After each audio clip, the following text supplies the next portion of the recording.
never slow up, no I don't take shit, I got no... Penalty. Yeah, it really is. It is a proper penalty, mate. No mistake. You know, that's why you can't take this me. Well, this is part of it. Unfortunately, that is going to put him. Oh my goodness, 16th. He's only been on the podium once. He can do better than that, and that's what he's trying to show us at the moment. He's chasing Uriarte. The nick with the track limits, because it will ruin your race potentially, or in this case, it could potentially ruin your 16th position. He's got it to do all again, Peter. I can't believe it. He's ahead of Gonzalez and Petama. He had his first junior GP podium just a couple of weeks ago in a championship. Side by side, then briefly they are, but Brian is so quick into that. Kim, oh, what a shame! And as it stands, look at the gap. This arrogant. He had a wild card replacement ride in the Moto3 World Championship as Vader goes right-hander. Gonzalez has recovered. Gonzalez has recovered. He's in third place. Would bring it to the championship with just 2 races left. Yeah, it's a bumper cars with Gonzalez. Yeah, he could see Brian and them getting away at the front. Now then, a brilliant move up the inside, a car pushing at the penultimate turn, and he had such a... It's a disaster. How cool can he be now? Can he get himself under control? Can he get back in the groove? And he doesn't want to let that happen. That was pretty hairy stuff, but they both got away from it, or away with it. Great drive through there, that he's almost catching up to both Vader and Brian out front at 140. Race after these boys and at least get a handful of points, because it's his arch rivals running 1-2, Brian Uriarte, but it's given an advantage to Uriarte and Morelli in front. Vader though, as he's for the first one that we've seen of the race so far then, and it is Gonzalez. And Vader Petama running 1-2, Karpushin is in third place, but it's the fact that Brian Uriarte... Got Daniel for company, looking up the inside right behind, and Christian really wants to try and find a way to make him on a mission. Here is Hakim Danish, 14th place at the moment. He is closing. And Vader Petama are running 1-2, which is the problem for Hakim Danish. Move at turn 8, but I just don't think it's particularly possible with that, as Brian Moon closing steadily on the riders in front of him, but I don't think it's going to be enough. He's back in 16th place, no points for 16th. Goodness me. Sullivan Mound all the way over to the inside of the track, and him and Morelli going toe to toe. No, he's lapping at a very similar pace for the men in front, but of course he's got to go quicker. With the fastest lap of the race the last time round, back in 14th place. So Peter, what does that mean? I mean, is it even? He keeps the lead. Daniel up to third. Petama maintains 4th position. It's all on Peter. It's almost the same lap time as Uriarte and Petama in the front. He can only hope for some misfortune to Stevens, because normally this means that actually, you know, it's actually quite a slow race. They're backing it up sometimes, but penultimate lap time coming up. Gonzalez pushes Vader wide again. Let's befall the 2 title rivals ahead of him, which is always in the realms of possibility, but doesn't look like it given the gaps at the front. Yeah, no, it doesn't, does it? But as they say, you know... See, here we go then. 2 laps left of this absolute thriller. They are looking very, very strong out front, both Uriarte and Petama. They have basically been... Fastest lap for Benet Fernandez, but then on the same lap, Sullivan went a little bit quicker, back in 14th. In Spielberg. Now, Brian said after the race yesterday that he knew he had something. In the top 3-4 positions the entire race, the only riders to do so. They are just... place as well.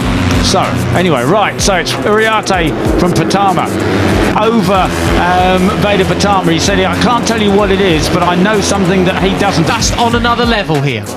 Yeah, so Uriarte. Now, this is the opposite, of course, of what happened.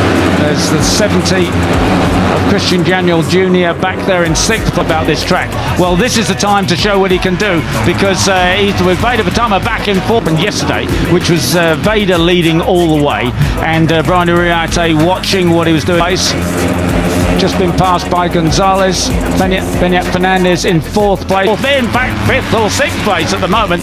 It's Marco Morelli who has the advantage in where he was going and picking just the right moment on the last lap to pass. Now this time it's on the number 7, chasing Karpushin, number 17.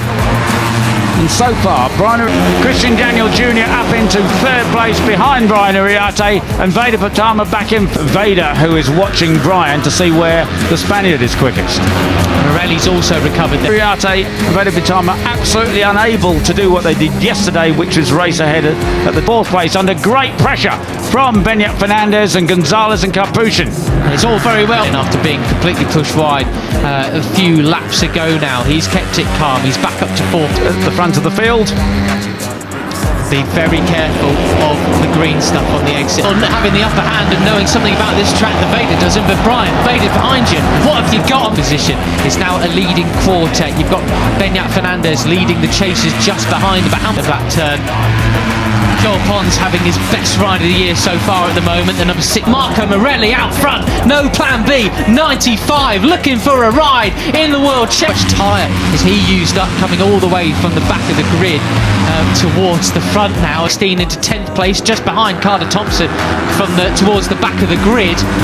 It's a championship next year. It's his final season in Rookies Cup. Will he sign off with another win before as they go 3 abreast again? David Gonzalez up the inside pushes. I think Vader Patama quite wide. This is a great ride for the pair of them. Joel Pons really needs a finish like this, doesn't he? Yeah, and Hacken Potentially heading to the world stage. as I say, he qualified on the front row in third place. He does, can't push it, goes wide as well. So it's now Morelli into third place, Vader in fourth. Danish up into 15th as they cross the line that time, so he has 1 point at the moment. On the spare bike, so he's obviously got this sorted out now. It's working really well. Yes, and the number 11 of Gonzalez has the lead. He was disappointed yesterday. Un point. Very nearly nil point. Yeah. Unfortunately Well for him, and he's making full use of it. Christian Daniel Jr. in third position has a track limits warning. One more. He got pushed back to 5th in the end, but he's having a superb ride this time in the dry. Hakim, a real shame because wow, what a blockbuster of a finish, a real spill. But time on the green, and he too will have a long lap penalty. He cannot afford to make that mistake again. Morelli on the 95 there, up into second place, takes that from Gonzalez. Thriller we were in for with all 3 of them. We're still in for one in general, but how good would it have been with top number 70 going for second up on the inside of Brian Uriarte. He finally makes a move at turn. Uriarte has the advantage in the lead.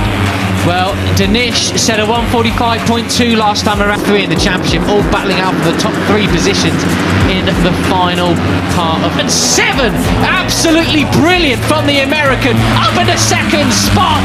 This is and he's quicker than about the next 9 riders ahead of him.